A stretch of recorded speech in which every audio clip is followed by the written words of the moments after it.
Kisah teladan. Mengapa keteladanan para pendahulu kita seolah sekarang tercampakkan? Saudaraku sekalian, kisah-kisah tragis dan sangat memalukan kini sedang dipertontonkan di tengah bangsa kita. Dari ujung timur hingga barat di negeri yang seharusnya makmur ini,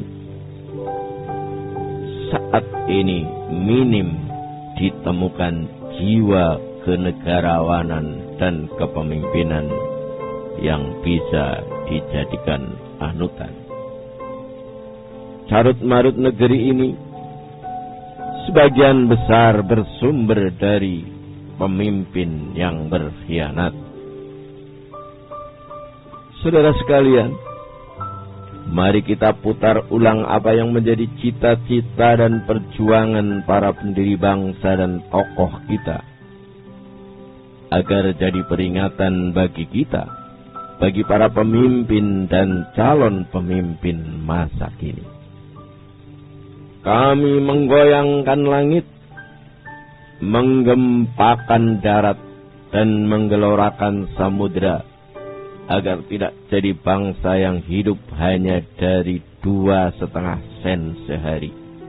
Bangsa yang keras bukan bangsa tempe, bukan bangsa kuli, tapi bangsa yang rela menderita demi pembelian cita-cita. Itulah saudaraku ungkapan syarat makna yang pernah disampaikan Presiden pertama Republik Indonesia, Insinyur Soekarno, pada saat bangsanya masih menghadapi cengkeraman kolonialis imperialis Belanda. Tidak juga asal bunyi. Ucapan yang diikuti dengan konsistensi sikap dan tindakan teguh Soekarno dalam menyikapi derita rakyatnya sebagai akibat buruk penjajahan itu berhasil memompa semangat bangsanya untuk melawan. Itulah saudaraku salah satu kelebihan jiwa kepemimpinan Soekarno yang akan selalu dikenang rakyatnya, dengan mengubah nasib dari bangsa terjajah menjelma menjadi bangsa merdeka untuk menentukan nasibnya sendiri. Saudara sekalian, tidak hanya Soekarno, sebab tak sedikit pula pemimpin di negeri ini yang lahir dan besar pada masa-masa sulit pra dan era revolusi. Mereka mampu menorehkan tinta emas perjuangan dan jiwa kepemimpinannya pada jejak perjalanan bangsa ini.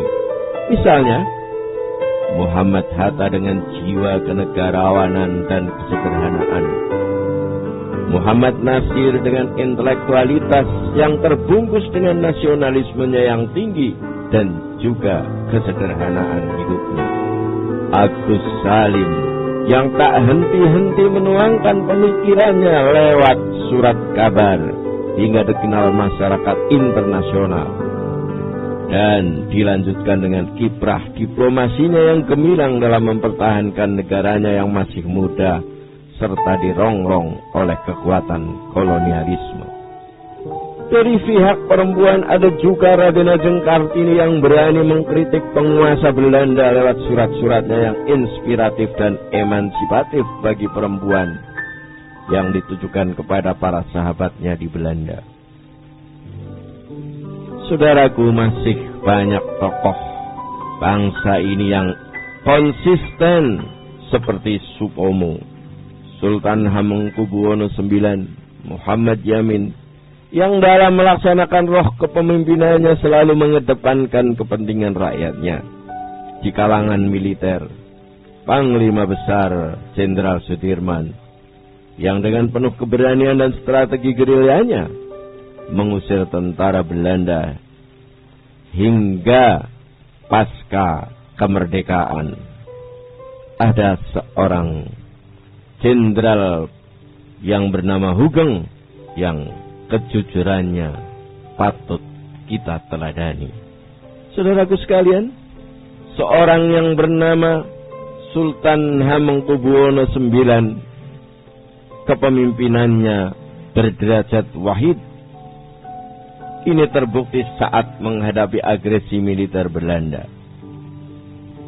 Ketika dituduh bersekutu dengan pejuang saat serangan umum 1 Maret 1949, Sultan dengan cerdas dan berani menantang Jenderal Meyer, pimpinan pasukan pendudukan Belanda. Dengan tenang namun tegas, Sultan menantang balik sang jenderal dengan mengatakan bahwa Belanda telah menghina keraton. Jika jenderal bermaksud berlaku tidak pantas terhadap keraton, maka jenderal harus membunuh saya terlebih dahulu. Saudaraku, kisah lain yang sangat sulit dijumpai saat ini adalah terefleksikan pada diri Jenderal Hugeng. Sejak bertugas di kepolisian daerah hingga puncak karirnya sebagai Kapolri, Hugeng dengan tegas menolak segala aksi suap dan berperang dengan sungguh-sungguh memberantas perjudian. Tidak jarang dia harus berhadapan dengan aparat dan polisi anak buahnya yang bertindak kurang terpuji.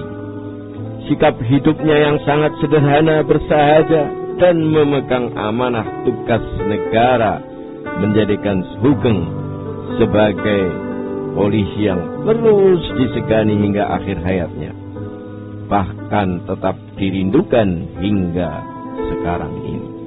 Saudaraku sekalian, mungkin jika para pemimpin negeri ini mau meneladani jiwa kepemimpinan para tokoh-tokoh yang tadi kita paparkan, bahwa seseorang pemimpin sesungguhnya adalah abdi rakyat, abdi masyarakat, maka Komisi Pemberantasan Korupsi tidak mungkin ada ataupun tidak sesibuk sekarang dalam melaksanakan tugasnya, karena harus berhadapan dengan kleptokrat busuk saat ini.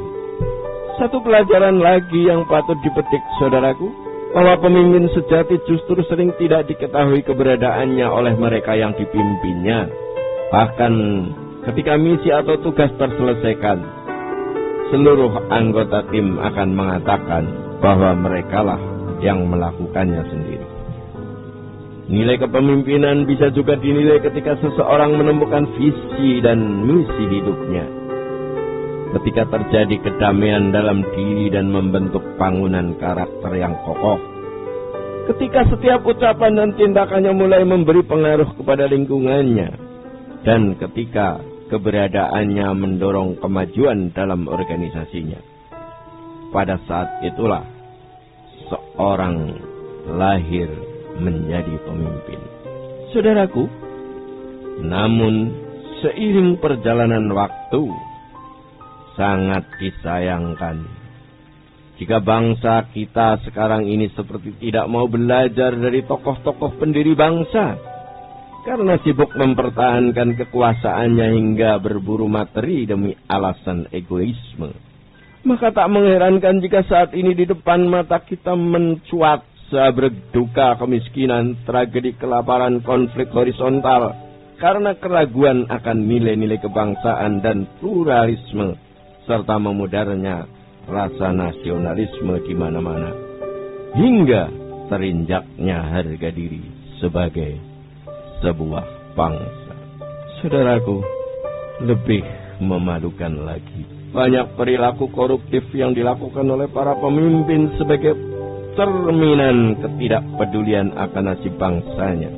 Harapan luhur yang dijadikan fondasi dan cita-cita para pendiri bangsa ini puluhan tahun silam semakin jauh wujudnya.